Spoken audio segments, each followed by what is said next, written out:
आपने मुझे अवसर दिया, इसके लिए मैं आपका आभारी हूं। सभापति महोदय, सर्वप्रथम मैं बहुजन समाज में जन्मे सभी संतों, गुरुओं, महान पुरुषों को नमन करता हूं, जिनमें महात्मा ज्योतिबा फूले, डॉक्टर बाबा साहब अम्बेडकर और माननीय काशीराम साहब को मैं याद भी करता हूं आज के दिन पर। साथ साथ नगीना की महान जनता और भीम आर्मी और हमारी पार्टी आज़ाद समाज पार्टी काशीराम के साथियों का भी धन्यवाद करता हूं। इसके बाद अपने कुल गुरु जगत गुरु सदगुरु रविदास जी महाराज को भी मैं नमन करता हूं, जिन्होंने दुनिया को लगभग 600 साल पहले बेगमपुरा शहर के रूप में दुनिया का सबसे महान लोकतांत्रिक दर्शन दिया। अध्यक्ष महोदय, माननीय सभापति जी, 14 अगस्त 1947 को ये देश अंग्रेजों के अधीन था। 15 अगस्त 1947 को हम लोग आज़ाद हुए। 16 अगस्त 1947 को देश आज़ादी में था, लेकिन धन धरती राजपाट में बंटवारा नहीं हुआ। जो साधन संसाधन थे उनमें बंटवारा सही रूप से न होने के कारण एक बहुत बड़ी आबादी सुविधाओं से वंचित और सम्मान से वंचित रह गई। उनको सम्मान देने के लिए और अंतिम व्यक्ति तक सुविधाएं पहुंचे, इसके लिए लोकतंत्र की व्यवस्था हुई। लेकिन आज़ादी के 70 साल बाद भी हम कहाँ खड़े हैं, इस पर ये चिंता का विषय है। मैं मानता हूं कि सामाजिक न्याय तभी होगा माननीय सभापति जी, जब जातीय जनगणना पूरी होगी और जातीय जनगणना कराई जाएगी और साथ साथ संख्या के आधार पर आरक्षण जो है वंचित वर्गों का बढ़ाया जाएगा। उसके साथ साथ जब राष्ट्रपति जी अभिभाषण पे बात रख रही थी तो उन्होंने शहरी और ग्रामीण क्षेत्रों के विकास की बात कही और ये भी कहा कि दुनिया में सबसे उत्तम शहर हमारे यहाँ बने।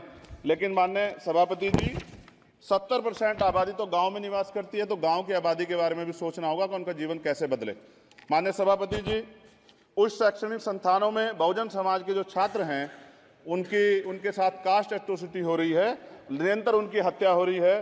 साथ साथ जो सरकारी कर्मचारी हैं दफ्तरों में, उनके साथ भी जो SC ST OBC और मुस्लिम और अन्य धार्मिक अल्पसंख्यक, उनके साथ भी माननीय सभापति जी जातिगत और धार्मिक जो है शोषण किया जा रहा है। इसलिए मेरी मांग भी है कि पुरानी पेंशन को भी अध्यक्ष जी बहाल किया जाए। जो कर्मचारी देश की सेवा में लगे हैं उनका भी सम्मान होना चाहिए। साथ साथ सभापति जी, भाजपा ने चुनावी लाभ के लिए सबका साथ सबका विकास के नारे दिए जो खोखले हैं, क्योंकि 10 साल में दलित, पिछड़े, आदिवासी, मुस्लिम और अन्य धार्मिक अल्पसंख्यक जो अत्याचार हुए हैं वो किससे छिपे हुए नहीं हैं। ये गलत है, ये बंद होना चाहिए। सभापति महोदय जी, महामहिम राष्ट्रपति जी के भाषण में निजी क्षेत्रों में SC ST OBC को रिजर्वेशन देने का कोई उल्लेख नहीं हुआ है, जो कि आज चर्चा का विषय, क्योंकि 98% प्राइवेट सेक्टर है, 2% सरकारी सेक्टर है, तो 98% प्राइवेट सेक्टर में भी हमारी हिस्सेदारी की बात होनी चाहिए। माननीय सभापति जी, आशा कार्यकर्ताओं, आंगनबाड़ी वर्करों, भोजन माताओं के वेतन वृद्धि पे भी कोई उल्लेख नहीं हुआ है, वो भी अभी नंगे, उन पर भी सोचना पड़ेगा। माननीय सभापति जी, जिस क्षेत्र से मैं चुन के आऊं नगीना से, वो बहुत पिछड़ा क्षेत्र है। उस क्षेत्र में कोई विशेष आर्थिक पैकेज नहीं दिया गया, रोजगार की सेवाएं नहीं है, नौजवान पलायन करता है। IIT, IIM, एम्स, केंद्रीय विद्यालय आदि शिक्षा में और चिकित्सा संस्थानों की स्थापना होनी चाहिए, जो कि नहीं है। और माननीय सभापति जी, मानसून सत्र आ गया है, मेरा क्षेत्र बाढ़ से बहुत प्रभावित है, इसलिए मैं आपसे आग्रह करूंगा कि वहां के लोगों को बाढ़ से निजात दिलाई जाए। माननीय सभापति जी, चीन हमें आंख दिखा रहा है और लगातार हमारे देश की सीमाओं में घुसपैठ कर रहा है, इसलिए अग्निवीर योजना को हटाकर पुनः सेना भर्ती शुरू की जाए और साथ साथ भारत की सबसे प्राचीन व बहादुर रेजिमेंट में से एक चमार रेजिमेंट को पुनः बहाल करा जाए, ऐसा भी मेरा आपसे आग्रह है। माननीय सभापति जी, पिछले सारे प्रधानमंत्रियों ने मिलकर जितना कर्ज लिया है उससे दुगना कर्ज हमारे वर्तमान के प्रधानमंत्री जी ने लिया है। किसान अगर अपना कर्ज माफ कराने के लिए जाता है तो लाठी झेलनी पड़ती है, जबकि सरकार ने धन्ना सेठों का 15 लाख करोड़ रुपए माफ किया है। इस ओर हमें ध्यान देना पड़ेगा, हमारी आने वाली पीढ़ियों को ये कर्ज चुकाना पड़ेगा। माननीय सभापति महोदय जी, किसानों को MSP की लीगल गारंटी तथा किसानों का कर्ज माफ होना चाहिए। साथ साथ 2 अप्रैल 2018 को SC ST के बच्चों पे बहुत बड़े पैमाने पे मुकदमे लगे थे, वो हमारी लड़ाई सही थी, ये सुप्रीम कोर्ट ने माना और बाद में सरकार ने माना, वो मुकदमे तुरंत वापस होने चाहिए। माननीय सभापति जी, प्रेस जो है उस पर भी शिकंजा कसा जा रहा है, जो पत्रकार सरकार खिलाफ बोलता है नौकरी से हाथ धोना पड़ता है, और सोशल मीडिया हमारा हथियार है, उस पर तरह तरह के प्रतिबंध लगाए जा रहे हैं और विरोध करने वालों को सोशल मीडिया हैंडल भी सस्पेंड करा दिए जा रहे हैं। साथ साथ सभापति जी, पेपर लीक और परीक्षाओं के कैंसिल होने से देश के नौजवानों का भविष्य खतरे में है। नीट, यूपी सिपाही भर्ती सभापति जी और 69,000 शिक्षक भर्ती में आरक्षण घोटाला हुआ है।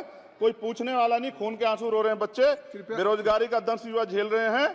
इसलिए मेरा आग्रह है कि युवाओं के लिए कृपया समाप्त करें चंद्रशेखर। माननीय सभापति जी, मैं पहली बार बोल रहा हूं, आप कहेंगे मैं बैठ जाऊंगा, मैं आपकी बात, मैं संवैधानिक मर्यादा का पालन करूंगा, मगर हम तो माननीय सभापति जी सुन ही रहे हैं। आप बोलिए, 1 मिनट। धन्यवाद, धन्यवाद। 1 मिनट और बोलिए। अध्यक्ष सभापति जी, नारी सम्मान की बात करने वाली सरकार, हमने मणिपुर देखा सर, हमने पहलवान बेटियों का हर्ष देखा सर, और हमने सर हाथरस की बेटी का हर्ष देखा सर, और हाथरस के परिवार को जो वादा किया था सरकार ने वो भी पूरा नहीं किया। और महिलाओं में भी, स्पेशली दलित, पिछड़े और मुस्लिम वर्ग की, आदिवासी वर्ग की महिलाओं के साथ आज भी एनसीआरबी का डाटा कहता है सर जो जुल्म हो रहा है वो सहनीय नहीं है सर। साथ साथ कोविड में तैरती, हमने कोविड में बहुत सुना सर, कोविड में तैरती लाशें भी गंगा में हमने देखी है सर, और मजदूरों का हाल भी हमने देखा है। सभापति जी बस सब समाप्त कर रहा हूं। नोटबंदी पे छोटे मजले उद्योग की जो कमर टूटी वो भी हमने देखी है।